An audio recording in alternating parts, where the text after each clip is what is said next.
आज हम बात करेंगे केजरीवाल को रिहा करो। यहाँ पर ऐसे तमाम बोर्ड लगे हुए हैं और तानाशाही नहीं चलेगी, इस तरह के तमाम लोग आए हुए हैं और हाथ में ऐसे बैनर लिए हुए, पोस्टर लिए हुए हैं जो कि केजरीवाल जी के समर्थन में प्रोटेस्ट कर रहे हैं। प्रोटेस्ट किस लिए कर रहे हैं और उनके साथ साथ क्या क्या मुद्दे होने वाले हैं इस प्रोटेस्ट के और क्या उनको आगे जाने दिया जाएगा, ये सब हम जानने वाले हैं। तो चलिए चलते हैं कि ये जो तानाशाही की बात की जा रही है, किस प्रकार की तानाशाही है? आप देख रहे हैं किस तरह से हम शांतिपूर्ण तरीके से भारतीय जनता पार्टी का जो ऑफिस है उसका घेराव करने आए थे। अरविंद केजरीवाल जी की जो बेबुनियाद जिस तरह से उनको पकड़ के रखा हुआ है उसके खिलाफ एक धरना प्रदर्शन करने आए थे।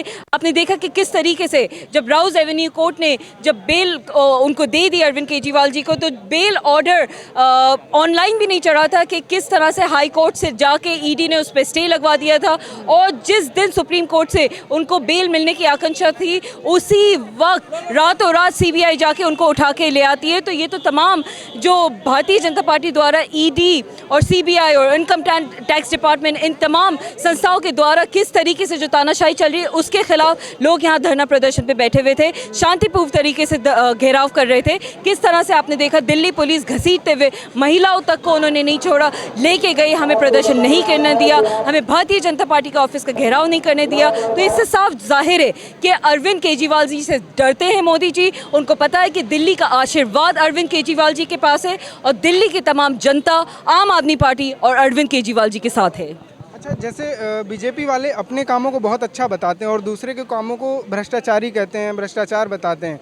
भारतीय जनता पार्टी ने पिछले 10 साल में तानाशाही के अलावा अपने पूंजीपति अंबानी अडानी जैसे लोगों को फ़ायदा करने के अलावा, किसानों को परेशान करने के अलावा, माइनॉरिटीज़ को परेशान करने के अलावा और करप्शन की चरम सीमा पे जाने के अलावा और कोई काम नहीं किया है। संसद में आप देख रहे हैं किस तरह से पहले स्पीकर के चुनाव पे किस तरह से हमें अपना स्पीकर उतारना पड़ा इंडिया गठबंधन वालों को, क्योंकि हमारा जो डिप्टी स्पीकर है जो ऑपोजिशन पार्टी का होता है उसको किस तरह से स्पेस नहीं दी जा रही थी संसद में। आपने देखा कि किस तरीके से नीट का जो ये मामला कितने दिनों से चल रहा है, आज तक उन बच्चों को जो इतनी मेहनत से ये परीक्षा देते हैं उनको एक तरह से इंसाफ अभी तक नहीं मिला है। किसानों की कोई बात नहीं हो रही है। माइनॉरिटीज़ के साथ किस तरह से ये लोग गाली गलौज तक पे उतर आए हैं, क्या उल्टी सीधी बातें इन्होंने नहीं करी हैं। लेकिन वहीं दूसरी ओर ये तेलंगाना के साथ, ये नीतीश कुमार के साथ, ये चंद्रबाबू नायडू जी के साथ, इन लोगों के साथ गठबंधन करते हैं। ये वो लोग हैं जो मुसलमान आरक्षण पे अब तो इनको मानना भी पड़ेगा क्योंकि अब इनके पास कोई ऑप्शन नहीं है। इस दफ़ा का विपक्ष बहुत स्ट्रांग है, तो पूरा यकीन है हमें कि भारतीय जनता पार्टी की तानाशाही को बहुत ज़्यादा टाइम नहीं चलने देगी। भारत की जनता संसद से लेके सड़क तक, सड़क से लेके संसद तक हम ये आवाज़ उठाते रहेंगे। वो कह रहे हैं कि राम मंदिर बना दिया, राम मंदिर के जिस राम मंदिर के नाम पे पूरे देश में डंका बजाते थे वही राम मंदिर की हालत आजकल देख रहे हैं आप लोग।